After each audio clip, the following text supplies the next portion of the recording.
ভারত চায় বাংলাদেশের রাজনৈতিক বয়ান হোক মুক্তিযোদ্ধা বনাম রাজাকার।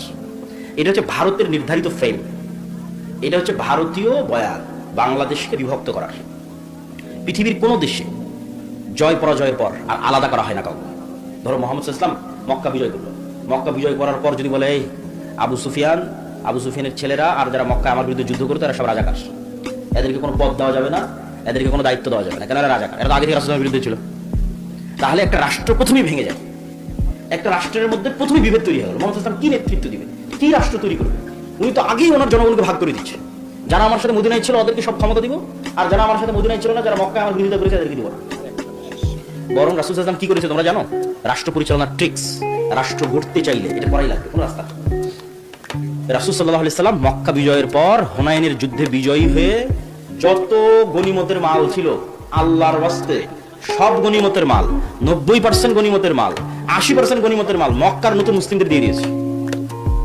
মানে তোমাদের ভাষায় যদি বলি তাহলে রাজাকারদের দিয়ে দিয়েছে।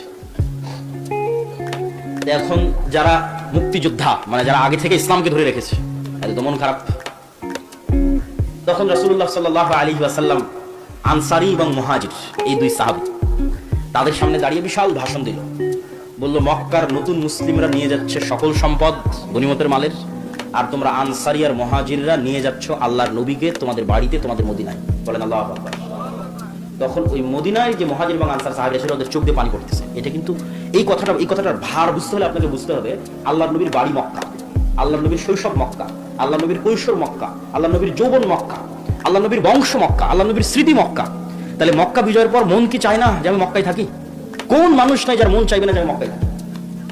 রাসূল সাল্লাল্লাহু আলাইহি ওয়াসাল্লাম বলছে মক্কার মানুষরা নিয়ে গেল টাকা পয়সা, আর মদিনার মানুষ তোমরা নিয়ে গেল মুহাম্মদ সাল্লাল্লাহু আলাইহি ওয়াসাল্লামকে। বলেন আল্লাহু আকবার।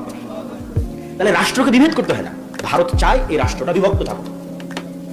তাহলে আজ 50 বছর পার হয়ে গেছে, এই ফ্রেমে তোমরা রাজনীতি করো যে তুই মুক্তিযোদ্ধা তুই রাজাকার, তুই মুক্তিযোদ্ধা তুই রাজাকার। এই ফ্রেমে যতদিন রাজনীতি চলবে এই দেশ বিভক্ত থাকবে, দেশ উঠতে পারবে না, দাঁড়াতে পারবে না।